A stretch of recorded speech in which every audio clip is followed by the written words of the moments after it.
Pria ini tidak sengaja tertidur selama 500 tahun.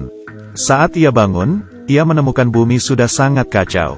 Bangunan diikat oleh tali. Jembatan yang rusak tidak ada yang memperbaiki. Semua orang kecuali dia sudah menjadi idiot. Ketika dia menjawab 1 plus 1 sama dengan 2. Karena benar dia menjadi presiden AS. Ternyata pada saat ini, dengan IQ tinggi orang sibuk bekerja.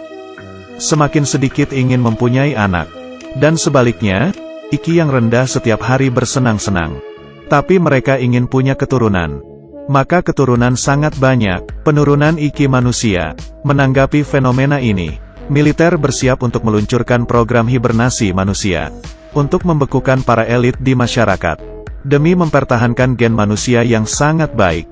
Protagonis pria Will adalah kelompok eksperimen pertama. Dan seorang gadis bernama Xiao Mei, yang ikut dalam kelompoknya. Militer berjanji akan memberikan bonus besar setelah eksperimen berakhir. Seperti ini, keduanya memasuki kabin hibernasi untuk tidur. Tapi saat-saat baik ini tidak bertahan lama. Karena orang yang bertanggung jawab pada proyek ini ditangkap FBI. Eksperimen ini dilupakan. Laboratorium itu diratakan. Seluruh bangunan sudah menjadi tanah. Rata-rata IQ menurun dengan cepat. 500 tahun sudah berlalu dalam sekejap mata. Saat populasi meledak, sampah menumpuk seperti gunung.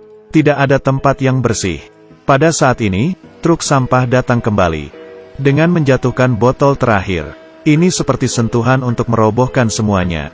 Bukit sampah itu runtuh. Membanjiri seluruh kota seperti tsunami. Dan kotak hibernasi Will terdorong ke sebuah rumah. Pemuda dengan IQ rendah sedang menonton. Will diusir oleh pemuda itu sebelum menjelaskannya. Kemudian ia datang untuk meminta bantuan. Tapi ia menemukan bahwa orang-orang ini bodoh. Bahkan papan nama rumah sakit juga bengkok. Dia masuk ke rumah sakit untuk memeriksa kondisinya. Bahkan sikap staf rumah sakit membuatnya terpana. Tidak bertanya apa-apa, hanya memilih ikon kartun. Dia pergi untuk pemeriksaan fisik. Metode pemeriksaan di sini lebih menarik. Dokter mengeluarkan 3 batang besi. Memasukkan ke mulutnya. Kemudian masukkan ke telinganya. Kemudian yang satunya masukkan ke pantat. Semua ini tidak benar. Mari kita lakukan lagi. Masukkan ini ke mulutmu. Ini adalah program yang sangat aneh. Membuat dia menyesal. Will ingin minum air dan berkumur. Tapi dia menemukan semua air adalah soda. Saat ini, Will akhirnya belajar dari majalah ini. Sudah tahun 2025 sekarang. Dia mengerti bahwa ia sudah tidur selama 500 tahun. Karena di tangannya tidak ada kode identifikasi. Maka ia ditangkap polisi. Dan dibawa ke pengadilan untuk diadili. Kemudian, sekarang juri dan hakim akan memulainya. Pengadilan menyewa pengacara untuk Will. Pengacaranya adalah orang yang mengusirnya. Tapi pemuda bodoh ini tidak membelanya. Sebaliknya, ia juga menuduh Will. Semua orang mencemooh. Karena semuanya tidak masuk akal. Hasilnya dia mendapat hukuman yang berat. Akhirnya pria yang sudah tertidur selama 500 tahun. Dibawa ke penjara karena tidak punya identifikasi. Di dalam penjara, dia sedang mengikuti tes IQ.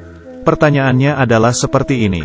Jika punya ember 2 liter dan 5 liter, ada berapa total ember?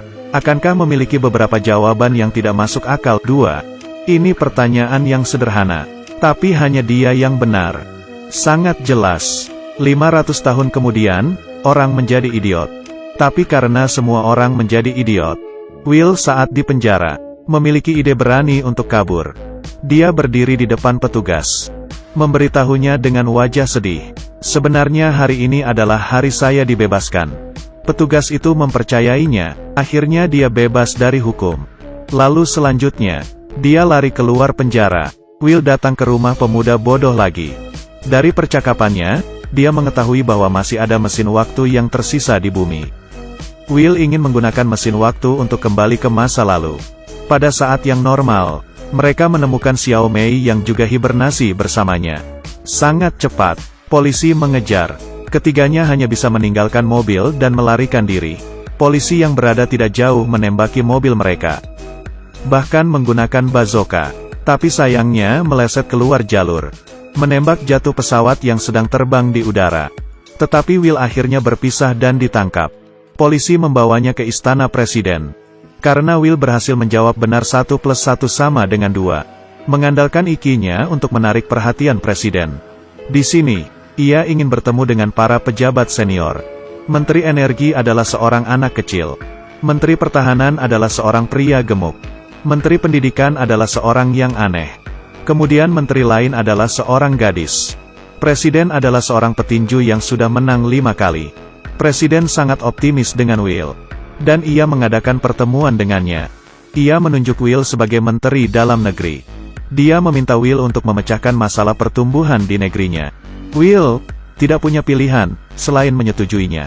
Tapi kemudian dia bertemu dengan pemuda bodoh. Memintanya untuk menggambar peta lokasi mesin waktu.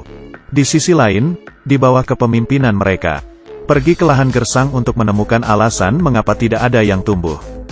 Setelah itu, dia membawa Xiao Mei ke sana. Selanjutnya, hanya untuk membawanya ke toilet. Ia ingin menyelinap kabur dengan Xiao Mei. Tapi ketika mereka berdua membuka peta mesin waktu, keduanya benar-benar tercengang. Tidak ada cara lain, keduanya hanya bisa kembali. Tapi saat itulah mereka ditemukan. Ternyata orang pada zaman ini sering menggunakan bahan yang inferior. Orang bodoh di masa ini menggunakan minuman untuk menyirami tanaman. Jadi tanaman tidak bisa tumbuh. Tidak ada panen setiap tahun. Ternyata ini semua karena air yang digunakan. Pabrik pengolahan semua sumber air. Mengubah persepsi orang tentang air. Orang berpikir bahwa air hanya untuk menyiram toilet. Jadi inilah persepsi orang tentang air sekarang. Bahkan bayi yang baru lahir juga minum ini. Will menjelaskannya dengan putus asa. Tanaman ini harus disiram dengan air. Tapi karena IQ mereka rendah, tidak ada yang mengerti. Tidak ada cara lain, dia berbohong bisa berbicara dengan tanaman. Will memberitahu semua orang bahwa tanaman ini ingin minum air. Ini sangat meyakinkan semua orang. Segera semua orang mengubah sumber air. Hari-hari berlalu, tapi masih belum ada tanaman yang tumbuh di tanah itu. Beberapa hari ini, ia selalu bersama Xiao Mei. Keduanya memiliki kesan yang baik. Tetapi hari ini, di sekeliling rumah mereka penuh dengan orang. Ternyata karena gagasan Will yang merubah air, maka penjualan minuman menjadi menurun. Semua orang menuduh Will berbohong. Sehingga akhirnya, ia masuk penjara lagi. Untuk mencegah Will kabur, mereka memasang batu besar di kaki Will. Untuk menenangkan amarah, mereka juga menempatkan Will di arena pertandingan. Untuk mengalahkan kedua mesin ini. Jika ia berhasil, ia bisa bebas. Tapi mereka hanya memberinya sebuah mobil. Ditambah dengan batu besar ini adalah pertempuran. Sebenarnya, ini sama saja dengan menyuruhnya mati. Awal pertempuran ada sebuah mesin besar. Tapi karena pengemudinya bodoh, ia terkubur di reruntuhan. Tetapi 1 melawan 2, peluang menang hampir 0. Pada waktu yang sama, Xiao Mei melihat ada bunga yang tumbuh di tanah. Dia dengan cepat menyuruh pemuda itu membawanya ke pertandingan. Di perjalanan, Xiao Mei menemukan semua tanaman sudah tumbuh. Dia segera bertemu dengan presiden. Tapi presiden tidak bisa mendengarnya. Di arena pertarungan, Will hanya bisa mengelak, atau ia akan dihancurkan dengan kejam. Tetapi, Will dengan cepat menggunakan IQ-nya untuk melawan. Dia menggunakan ikatan bola besar untuk keluar dari mobil. Menggunakan mobil itu sebagai umpan. Membiarkan keduanya saling bertabrakan. Penonton di atas panggung merasa kagum. Tepat ketika Will mengira ia sudah menang, seorang pria merangkak keluar dari reruntuhan. Dengan senjata di tangan, dia menembaki Will. Penonton juga kembali bersemangat. Saat ini, Xiao Mei menemukan seorang fotografer, menyuruhnya untuk melihat ke tanah, untuk menyiarkannya di layar. Tapi saat fotografer datang, mereka bahkan lupa untuk apa datang ke sini. Akhirnya mereka bertengkar. Tapi saat berdebat, Will menonjok wajah fotografer itu. Kebetulan kamera jatuh ke tanah. Xiao Mei dengan cepat menayangkannya di layar. Penonton pun sangat kaget melihatnya. Akhirnya masalah mereka sudah teratasi. Pada saat kritis, presiden berhasil menyelamatkan Will. Dia membebaskan Will. Beberapa hari kemudian, pemuda bodoh mengajak mereka ke mesin waktu. Tapi ternyata itu hanya sebuah mainan. Jadi tidak mungkin untuk kembali ke masa lalu. Untuk memimpin orang maju ke arah yang lebih baik. Dia juga memiliki 3 anak bersama Xiao Mei. Ketiga anak ini adalah anak terpintar di dunia.